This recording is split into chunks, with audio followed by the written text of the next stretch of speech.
이 거룩한 주일에 감사와 찬양으로 예배드립니다. 경건한 마음을 허락하시고 세상에 여러 마음을 내려놓고 은혜를 강구하며 예배드리길 원합니다. 때로는 말씀이 달고 찬양과 감사의 은혜로운 삶의 기쁨이 넘치지만 기도와 말씀 묵상의 게으름과 세상의 유혹과 가치를 당하여 주님 경외함에 동감해지는 우리의 심령이 시들고 공고함으로 힘들 때가 많습니다. 우리의 영혼이 주님의 자녀로서 창조물로서 부끄럽지 않게 살아갈 수 있도록 죄악을 이기게 하여 주시고 믿음 생활에 은혜가 넘치는 삶을 지속할 수 있는 심령의 강건함을 성령님 함께하여 주셔서 험악함과 가치관의 근본이 흔들리는 이 시대에 세상의 헛된 가치와 풍조에 물들지 않게 말씀의 잣대로 또한 기도의 소통으로 삶을 정결케 하여 살아가기를 원합니다. 오직 내 삶의 주인이신 주님을 바라보며 영광을 올려드리는 도구로 살아가기를 원합니다. 전지전능하신 주님의 광대하심이 어찌나 그리 큰지 우리는 헤아릴 수 없지만 사랑이 넘치고 때로는 질책과 질투가 있으시며 우리의 허물을 용서하여 감싸주시고 내 공핍함과 어려움에 위로와 자비를 베풀어 주시면 감사합니다. 좋으신 주님께 우리의 가장 소중한 마음과 사랑을 드립니다. 저희 교회의 빈자리를 채울 수 있도록 기도하게 하시고 교회 안에 은혜의 뜨거움이 넘치고 감사함이 있는 주님을 잘 섬기며 주님이 기뻐하시는 교회가 되도록 함께 기도합니다. 교회를 봉사로 섬기는 성도들과 말씀으로 이끄시는 담임 목사님께 감사드립니다. 크리스천 성도의 삶, 주님의 자녀로서의 삶, 어려운 자를 돕고 이웃의 허물을 사랑으로 받아들이며 가진 것이 많지 않지만 베풀며 나누며 살기를 원합니다. 우리 마음을 이끌어 주시고 주장하여 주소서. 주님 오시는 날을 고대하며 준비된 자 되게 하소서. 목사님 말씀에 은혜를 주시어서 살아있는 교회, 매주일 예배가 삶의 원동력이 되어 은혜의 에너지로 살아가길 소망합니다. 여기 악한 영이 있다면 예수님 이름으로 물리치게 하시고 이 예배를 받아주소서. 예수님 이름으로 기도드립니다. 아멘.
패스터 앤내기도 감사합니다.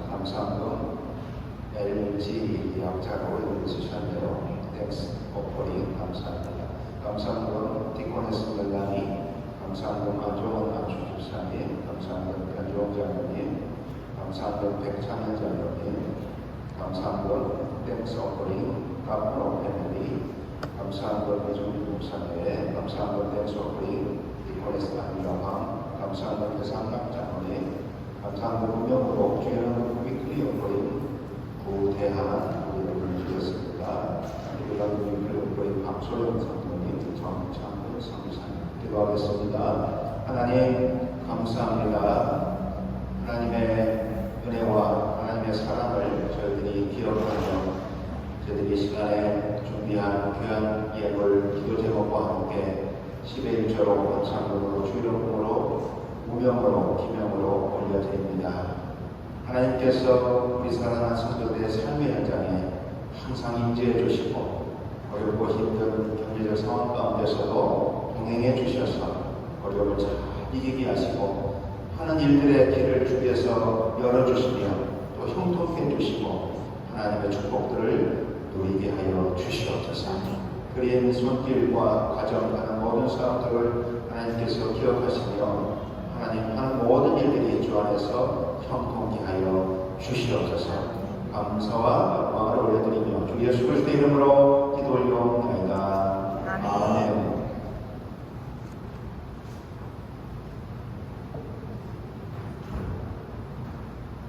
반갑습니다. 한 주간 잘 지내셨습니까? 여러분 감사하겠습니다. 잘 오셨습니다. 사랑하고 축복합니다.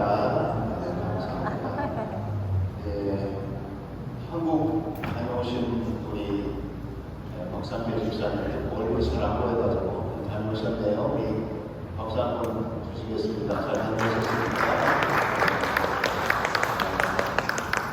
누가 오셨을까요? 새로 오신 분. Wave, can I acknowledge you, your presence? Long time no see. Wave, 감사합니다. 그리고 김양희 집사님 옆에 또 이렇게 함께서 오신 것 같은데요. 우리 잠깐 일어나시면 박수로 환영하겠습니다. 감사합니다. 제가 지난주에도 했잖아요. 여러분 잘 오셨다고. 근데 누구한테 인사라고요? 자기한테 인사라고. 자기 자신한테. 자기 자신 이름 이야기하면서 너 잘 왔어. 오늘 참 힘들고 어려운 일 했어. 이렇게 여러분 자신에게 좀 위로하는 시간과 격려하는 시간 가졌으면 참 좋겠습니다. 옆으로 보시고 사랑하고 축복합니다. 크게 인사하겠습니다. 사랑하고 축복합니다. I bless you. I love you. In the name of Jesus Christ. Thank you for coming and joining our worship service this morning. Praise the Lord. 아멘. 우리 영어 예배는 아멘이 없어요. 왜 그럴까요? 우리 한국, 우리 한인 예배는 아멘이 없어서 그래요. 우리 아멘을 좀 크게 해요. 그렇죠? 우리 아멘을 크게 영어 예배 놀래도록 크게 아멘합시다. 시작. 아멘. 아멘. 현지교회에서는 제가 설교하면 아멘이 그보다 100번 이상 나오는데요. 제가 아멘과 하거든요. 그러면 하는데 한국교회는 아멘이 너무 없어요. 아멘하는 좀 생각을 가졌으면 참 좋겠습니다. 이번 주일 지나고 월요일날 5월 19일이 우리 고구지 선교대학 이번전 카리즈 휴고의 밤이 저희 교회에서 있습니다. 장소를 작년에도 저희 교회를 사용했고 학교가 1년마다 학교 새 신입생들 리크루트를 하고 또 학교를 알리는 그런 취지에서 우리 학생들이 이제 준비를 해서 신학생들이 홍보에 방문하는데 이번에는 5월 19일 저녁 5시 30분에 저희 본교회에서 있게 됩니다. As you know, our Evangelical Mission College, before they begin their new school year of 2025 to 2026, they would like to have this very meaningful time, which is the promotional night. So this EMC promotional night will be held in our church on May 19th. 6:30 p.m. So if we have time, so you can join and you can have a great time together. 우리 다음에 개척한 우리 만날 교회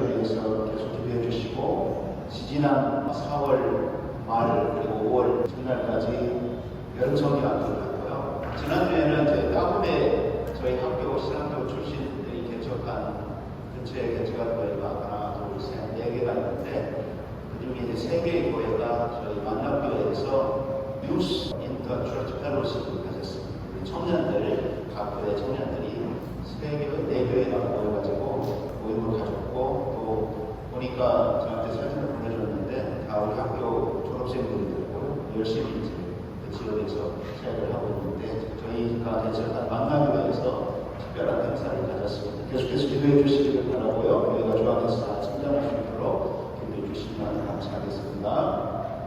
우리 직원과 오늘 오후부터 있습니다. 오늘 오후부터 금요일까지 한 주간 우리 미스터 조이 라스가 지금과 고향에 선거 때문에 투표도 하고 지난번 가려다가 제가 여의치 않아서 못 갔는데요. 그래서 이제 차량, 특별히 주일날 보면 오후에 차량을 저희 주차장에 놓고 가시는 성도님들은 오늘만은 꼭 가져가 주시길 바라고 아니면 바깥에 주차를 해주시면 감사하겠습니다. 잘 다녀올 수 있도록 식사 시간을 좀 정리해 주시면 감사하겠습니다. 자리에서 다 일어서셔서 함께 찬양하겠습니다.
주시는 하나님의 말씀 빌립보서 2장 12절로 18절의 말씀입니다.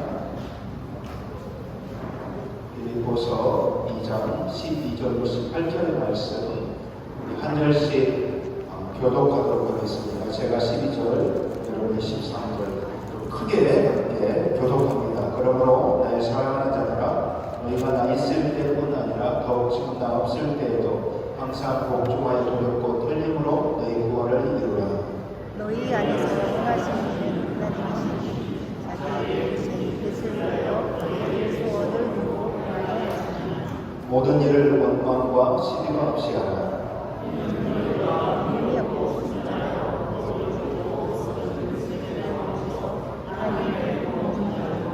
세상에서 그들 가운데 누구도 나타내라. 생명의 말씀을 가르쳐 나의 다른 길이 헛되지 아니하고 수고도 헛되지 아니하므로 그리스도의 날에 내가 자랑할 것이 있게 하리로니라. 만일 너희 내 증거와 선생님이 내가 나를 진짜로 믿을지라도 나는 너희 우리와 함께 기뻐하리니 직습니다. 이와 같이 너희도 기뻐하고 나와 함께 기뻐하라. 아멘. 오늘 주시는 하나님의 말씀에 큰 은혜가 있으시기를 주의 이름으로 축원합니다. 우리 기독교 안에서 구원이라는 말은 우리 신앙 생활 가운데 가장 중요한 언어입니다. 아마 기독교를 이야기할 때 몇 가지 키워드가 있죠. 첫 번째 제가 방금 말씀드렸던 기독교는 구원의 종교다, 또는 은혜의 종교다, 사랑의 종교다, 또는 소망의 종교다, 믿음의 종교다, 그런 말들을 우리가 즐겨 사용하고 있습니다. 기독교의 이러한 용어를 사용하는 게 가장 중요한 용어는 구원이라는 언어입니다. 언제 우리가 이 용어를 씁니까? 이럴 때 우리가 이 용어를 쓰죠. 우리가 예수 믿으면 구원받습니다. 예수를 믿기만 하면 구원받습니다. 믿으시면 아멘 하시기 바랍니다. 아멘. 여러분 지금 오늘 며칠입니까? 5월 10일이죠. 5월 10일 주일에 아침에 오실 때 피부만 오신 분도 계시고 조금 몸이 찌뿌듯해가지고 갈까 말까 하신 분도 계시고 어쨌든 잘 오셨는데 이제 오늘 여러분들이 오셔서 예배를 드리시면서 어떤 생각을 하고 계시는지 잘 모르겠습니다. 그런데 오늘 하나님이 주시는 말씀에 중요한 말씀, 가장 우리 신앙에 중요한 말씀은 너 정말 예수 믿니? 라는 질문이에요. 제가 여러분께 질문하겠습니다. 여러분 정말 여러분 예수 믿습니까?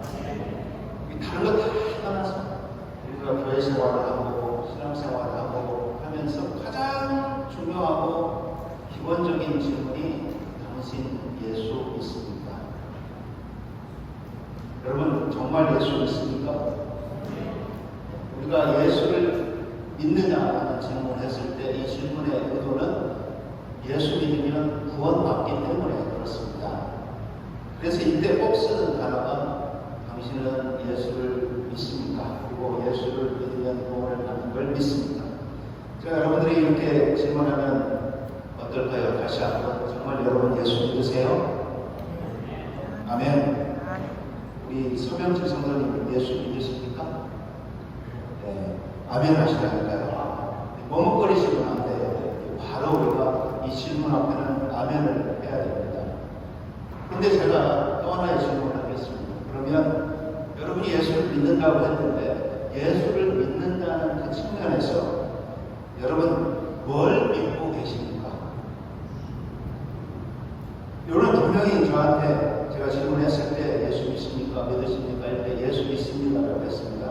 근데 여러분 뭘 믿고 계십니까? 근데 이 질문이 신앙생활을 오래 한 분도 안 해본 분도 계시더라고요. 우리 부모님이 모태신앙도 다녔고 그러다 보니까 그냥 교회에서 신앙생활 하는 것이 그런 거야, 이렇게 교회를 이렇게 하는 거야, 그렇게 생각하다 보니까 자기한테 스스로 질문하지 못하는 경우가 많이 있어요. 저는 오늘 말씀을 보면서 그런 생각을 했죠. 여쭤보고 싶어서 여러분들 질문하고 싶어서 설교중에 예수를 진짜 믿느냐? 그럼 여러분 뭘 믿고 있느냐? 예수를 믿는다는 것이 무엇인가?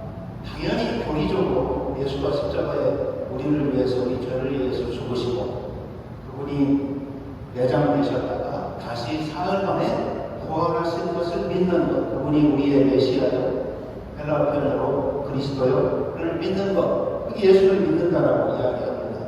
믿으십니까? 그러면 또 하나 질문하겠습니다. 여러분 예수를 믿으면 구원을 받는다고 하는데 구원을 받는다는 건 뭡니까?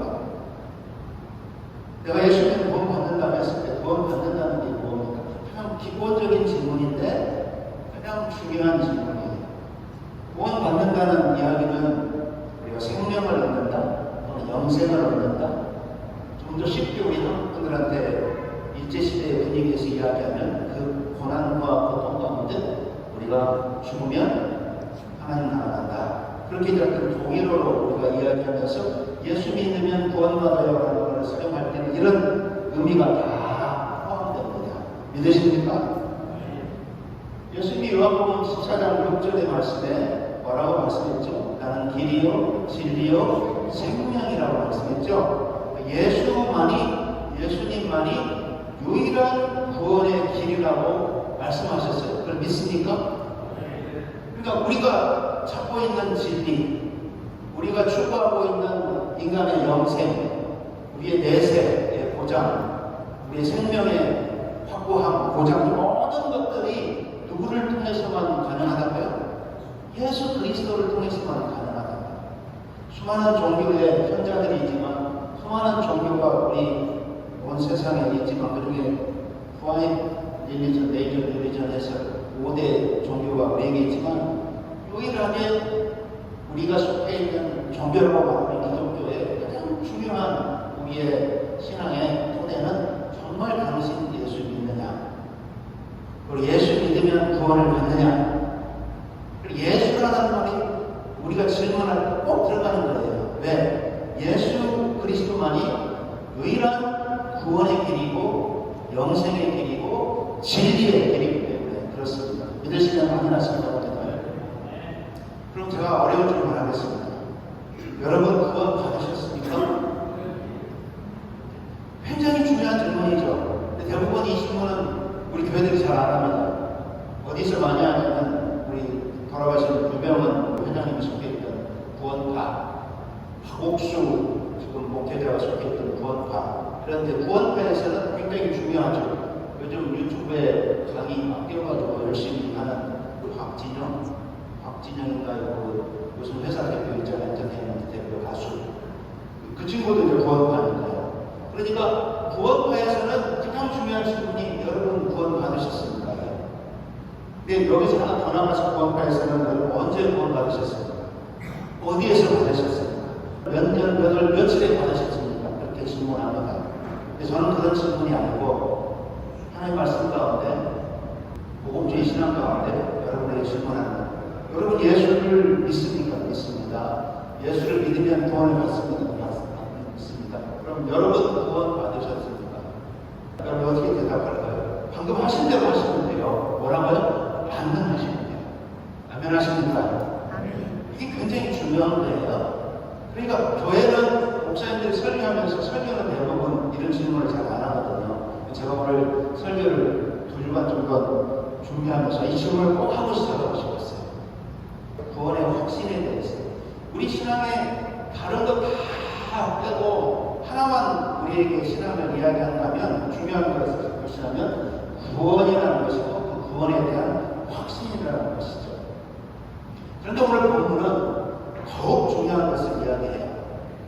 우리가 구원을 받았다면, 예수를 믿음으로 구원을 받았다면, 구원의 확신이 있다면 우리가 이 땅에 살아가면서 그 구원을 지키라라고 이야기합니다. 근데 우리 한국 교회들은 제 시대에 지금 모르겠지만 저도 한국 떠난 지 30년 됐으니까 좀 오래전에 떠났어요. 그러니까 정확히는 잘 모르겠어요. 그러나 제가 30년 전에 보면 한국 교회는 구원파적인 교리를 갖고 있어요. 계속 강조하는 거예요. 예수 믿으면 구원 받습니까? 구원의 확신이 있습니까? 소위 말해서 CCC에서 가지고 있는 그 전도할 때 쓰는 사용례에도 꼭 그 질문이 들어가 있죠.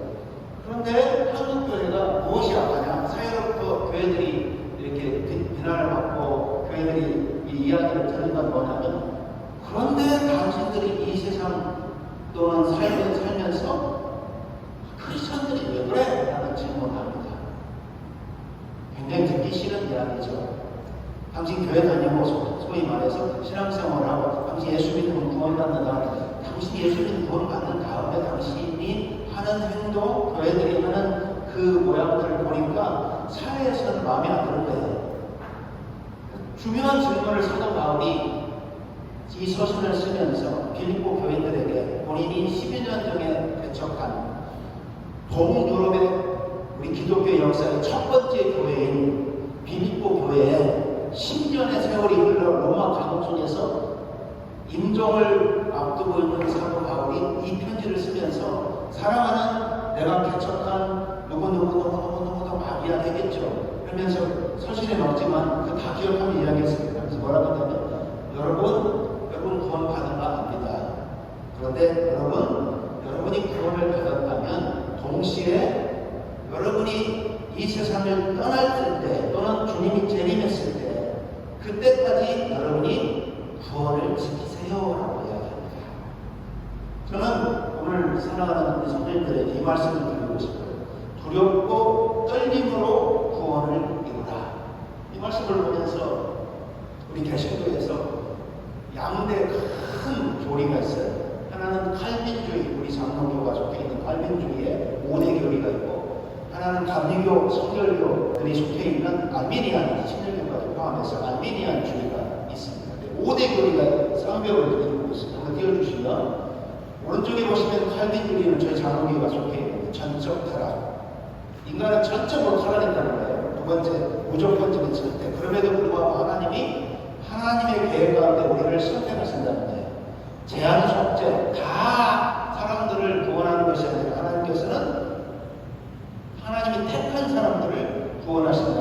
거부할 수 없는 은총. 사람이 아무리 이 하나님의 택함에 거부를 해도 그 은총에 우리가 거부할 수 없다는 것. 성도의 견인, 한 번 믿은 사람은 끝까지 하나님께서 성령의 인도하시는 가운데 하나님이 보장해서 데려간다는 거예요. 믿으시면 아멘 하시기 바랍니다.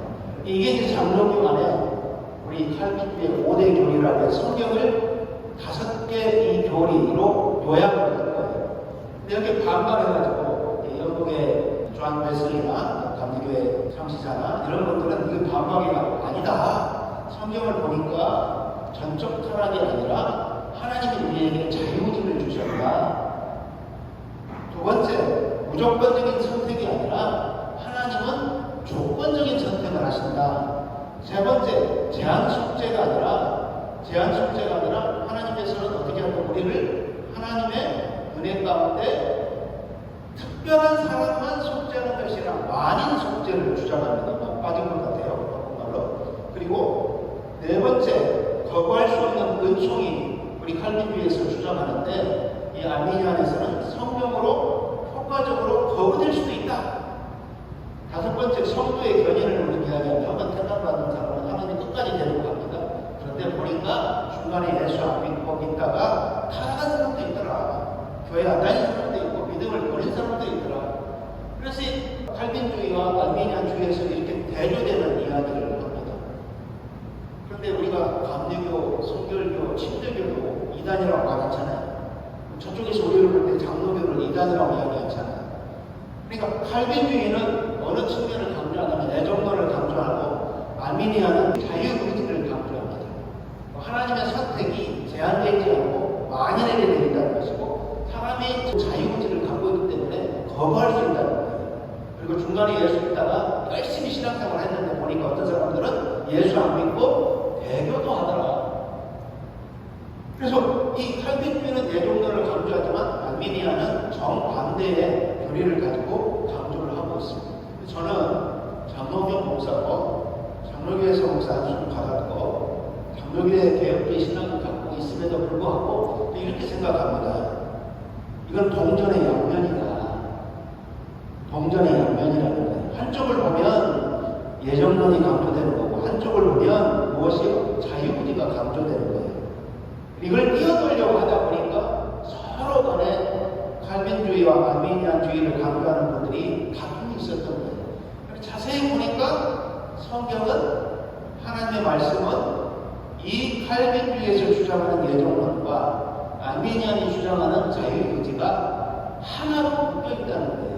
이렇게 보면 예정론을 강조할 수 있고 이렇게 보면 자유의지를 강조할 수 있다는 것이죠. 왜 제가 이야기를 합니다. 우리 장로교는 구원파가 주장하는 것처럼 무엇을 굉장히 강조하냐면 칭의를 강조합니다. 예수 믿으면 구원받아. 예수 믿으면 의롭게 돼. 하나님의 백성이 돼. 굉장히 강조합니다. 그런데 감리교와 성결교에 보면 우리 친구들을 보면 정반대 이야기를 합니다. 뭘 강조하냐면 우리 성결교 같은데 홀리네스 처치 같은 경우는 성화를 강조해요. 거룩하다. 예수 믿는 자로서. 감리교도 마찬가지예요. 성화를 강조합니다. 장로교는 소위 말하는 의롭게 된 시기를 강조하고 구원에 대한 확신을 강조하지만 감리교 성결교는 성화를 강조합니다. 이 균형이 우리에게 필요하다는 거예요. 그런데 우리 한국 교회가 전통적으로 전자에 치중하다 보니까 후자는 소홀히 하다 보니까 지금 기독교가 사회로부터 지탄을 받고 있다는 말씀이에요. 그래서 은혜로 하나님의 전적인 은혜로 예수 그리스도를 믿음으로 구원받은 크리스찬들은 거기에 머무르지 않고 감리교와 선교에서 말하는 것처럼 하나님의 백성으로 이 땅에 어떻게 크리스찬의 윤리를 가지고 살아가느냐, 이 통합이 우리에게 필요하다고 믿으시면 아멘 하십니다. 그래서 우리가 신앙생활을 할 때 중요한 거예요. 오늘 말씀으로 돌아가면 오늘 말씀 12절의 말씀 그리고 베드로전서 1장 17절의 말씀을 보면 주제가 제가 제목을 정할 때 구원의 경주자라는 말씀으로 정했습니다. 구원의 경주자. 이 뒤틀리고 타락한 세상에서 우리가 구원의 경주자가 되어 살아가야 된다.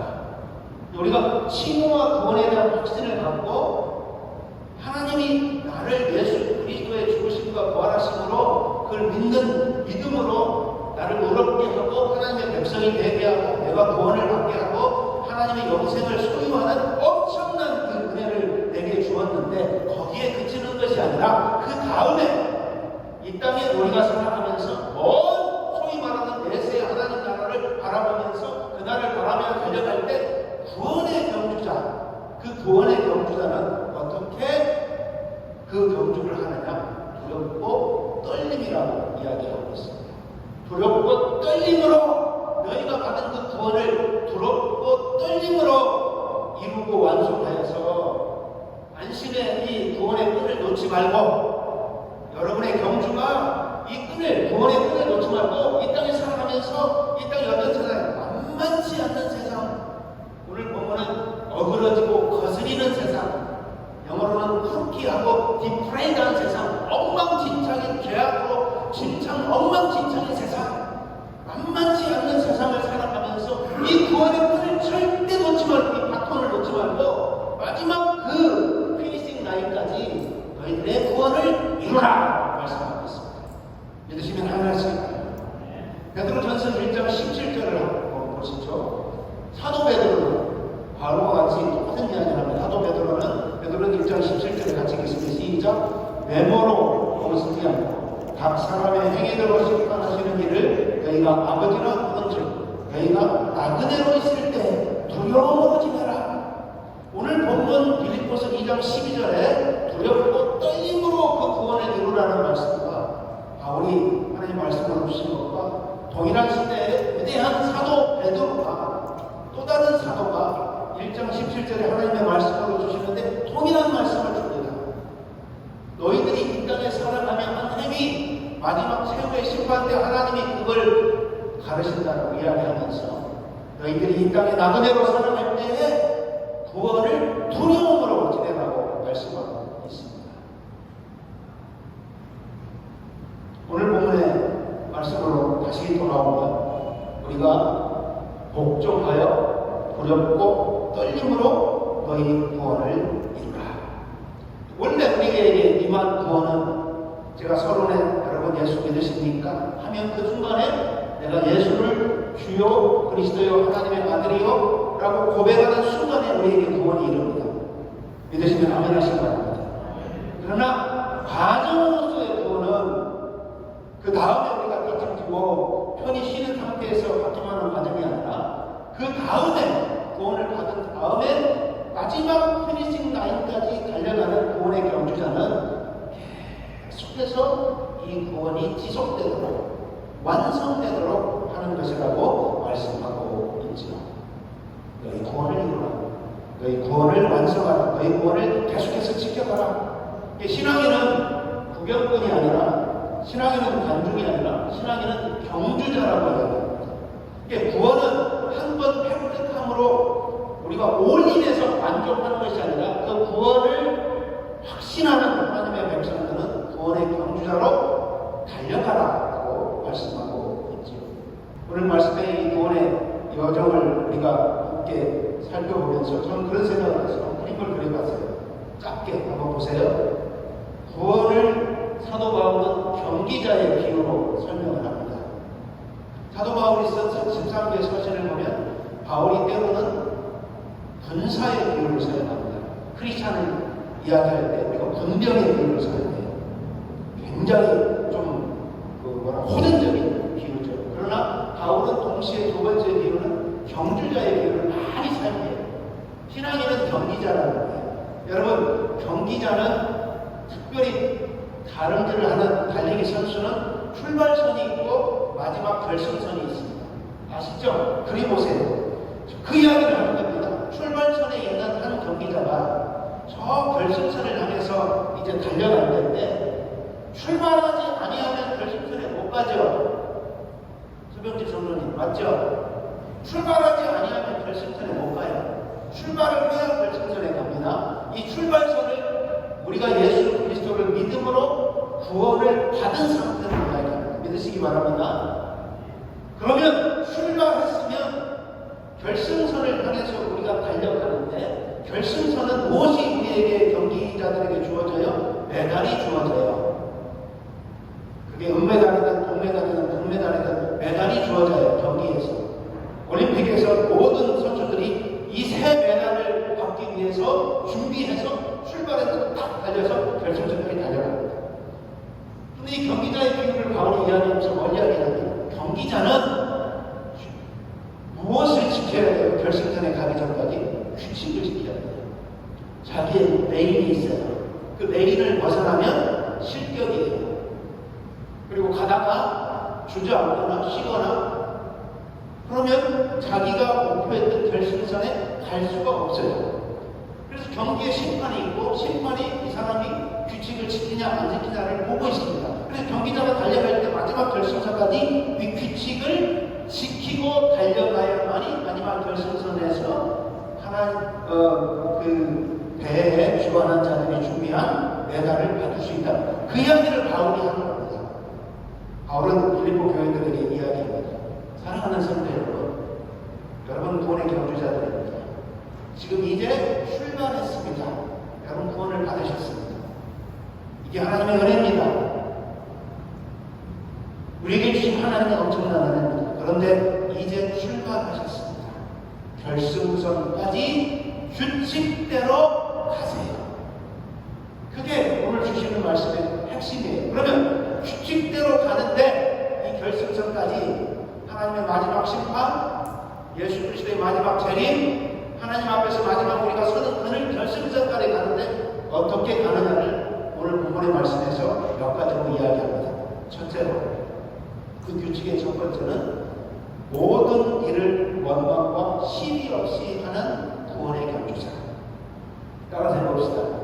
모든 일을 원망과 시비가 없이 하는 구원의 경주자.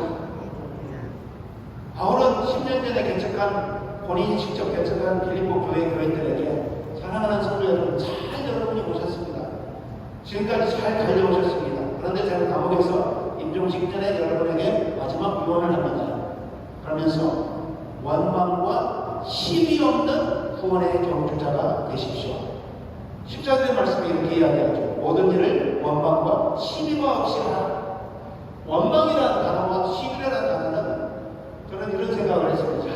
사도 바울이 본인이 옛날에 예수 믿기 전에 다메섹 도상에서 부활하신 예수님 만나기 전에 본인이 어떤 사람이었어요? 유대교 안에서 바리새파에 속해 있고 그리고 샴마이 학파의 아주 보수주의 가말리엘 문화생의 수제자였던 사도 바울이 드디어 그 실력을 드러내는구나. 여러분은 안 보일 거예요. 오늘 본문을 보면 저는 보여요. 뭐가 보이느냐?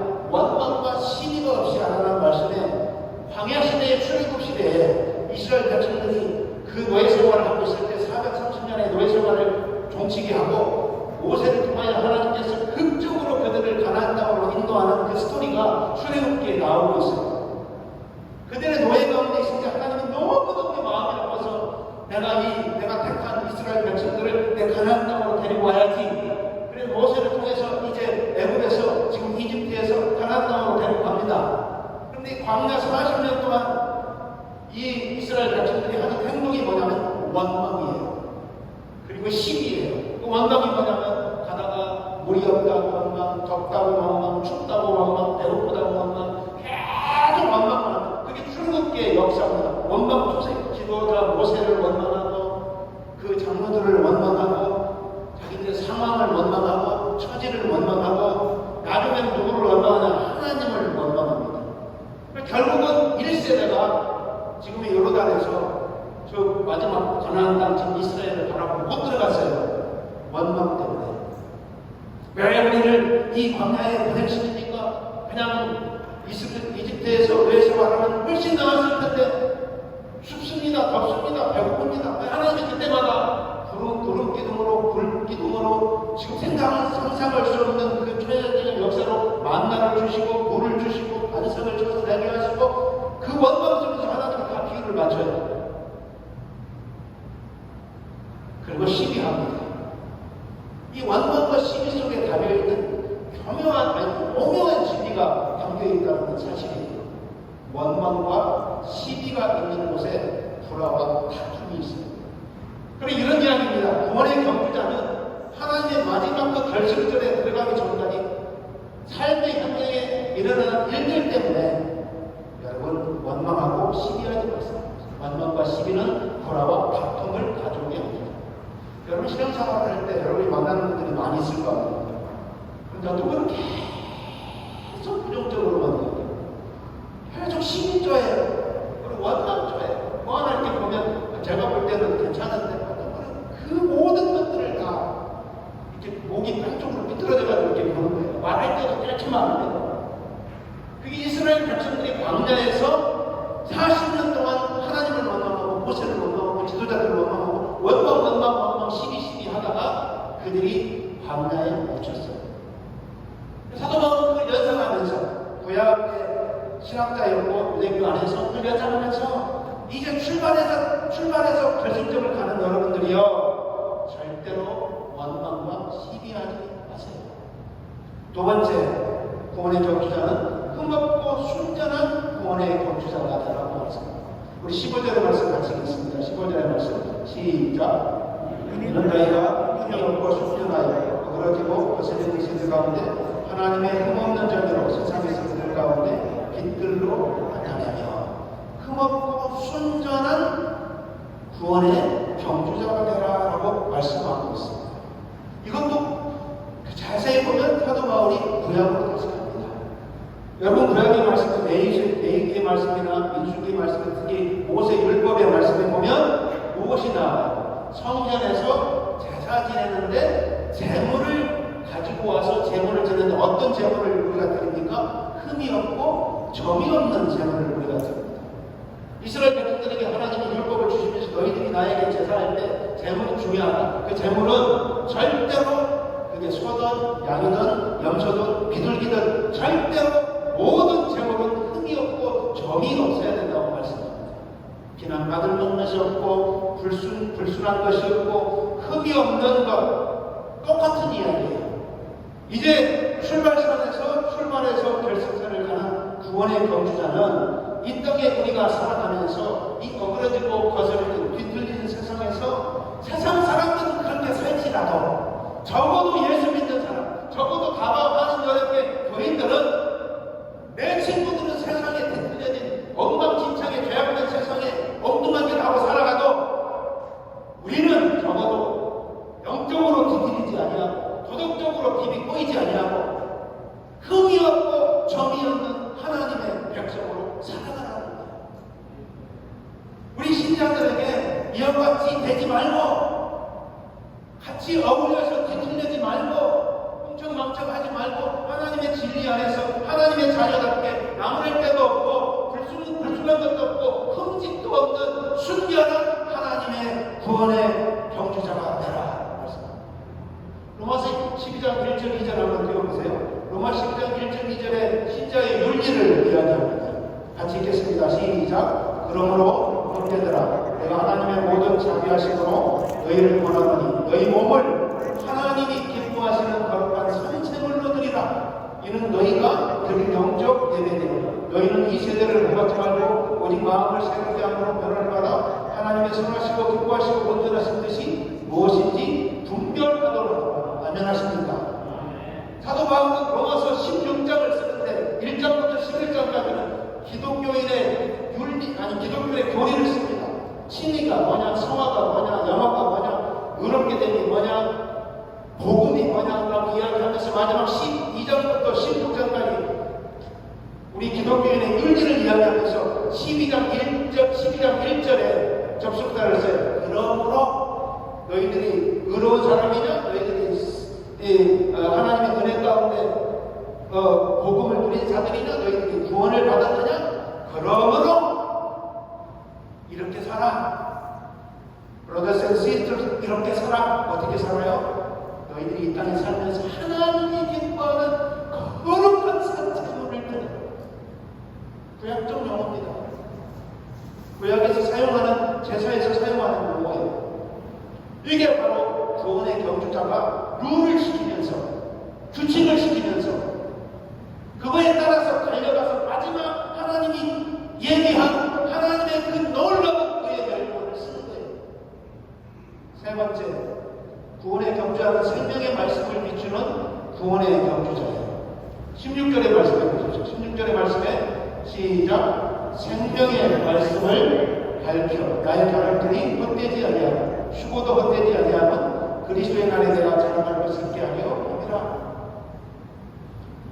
기독교인, 특별히 예수 그리스도 안에 있는 믿음의 사람들은 구원의 경주로 달려갈 때 중요한 것이 세 번째 뭐예요? 내 손에 무엇을 가지고 있느냐. 여러분 손에 뭘 가지고 있습니까? 사도 바울은 그때 당시에 오늘날 말하면 올림픽 게임을 연상하는데, 올림픽 게임이 시작되기 전에 뭘 먼저 하죠? 저 먼 그리스에서 성화 봉송이 시작됩니다. 그 이야기를 하고 있어요. 이 빌립보 지역은 그리스 지역이잖아요. 다 알아요. 빌립보 교인들이 다 알아요. 자기 문화권에 있기 때문에. 사도 바울은 그 이야기를 하면서 여러분의 손에 생명의 말씀을 굳건히 붙잡고, 마치 우리가 경기를 시작하기 전에 이제 성화 이 봉송을 하는 주자가 오른손에 성화봉을 잡고 마지막 이 성화봉을 비추면서 달려가는 것처럼 사랑하는 구원의 경주자들이여, 생명의 말씀을 붙잡고 이걸 비추며 달려가십시오. 여러분의 손에 무엇이 달려있습니까? 이 땅에 우리가 구원의 경주자로 달려가면서 우리는 과연 우리의 손에 무엇이 달려있습니까? 이걸 놓지 마세요. 뭘? 생명의 말씀을. 생명의 말씀은 이 세상에 비추는 광명체라고 오늘 본문의 말씀이에요. 생명의 말씀을 굳건히 붙잡고 성화봉의 주자처럼 마지막 순간까지 달려가세요. 베드로전서 2장 9절에 말씀에 보면 너희는 택하신 족속이 온 같은 제사장들이 거룩한 나라여 그의 소임받은 백성이 이는 너희를 모든 데서 불러내어 그의 기이한 빛에 들어가게 하시니 아름다운 것을 선포하기를 하려고 하십니다. 사랑하는 성도 여러분, 우리가 이 땅에 살아가면서 어떤 구원의 경주자로 내가 지금 가고 있는가? 마지막으로 구원의 경주자는 심판날에 자랑거리가 있는 구원의 경주자입니다.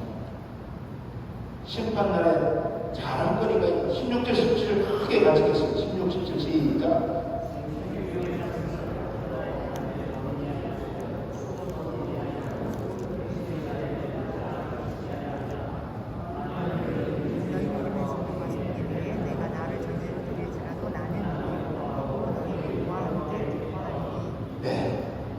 경기자는 출발하면 마지막 결승선까지 가고 싶잖아요.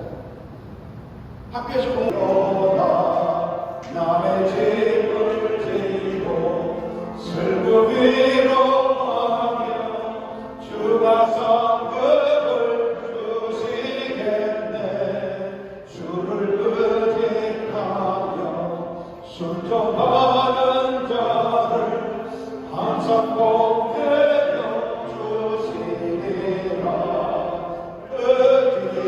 우리의 꿈이 넘치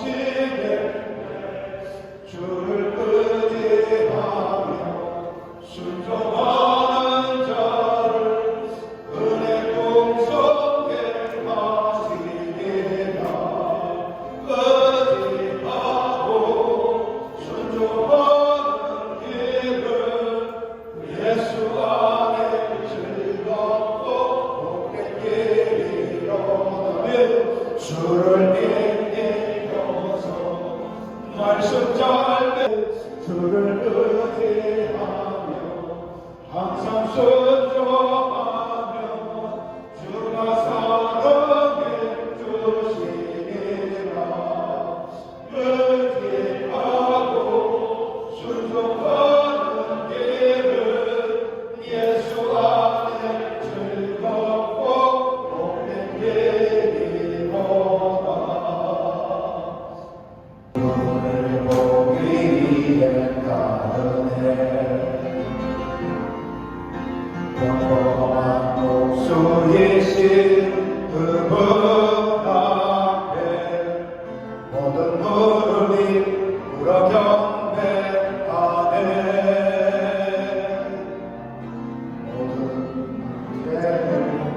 오늘의 말씀에 따라서 순종하며 두렵고 떨림으로 구원을 이루는 복된 성도들 되게 하여 주시옵소서. 하나님 아버지, 우리가 믿음 생활하면서 가장 중요한 우리의 경주를 다시 한번 하나님께서 말씀으로 주셨습니다. 여기에 있는 모든 성도들 그리고 가정 식구들 이 구원의 경주자로 승리케 하여 주시옵소서.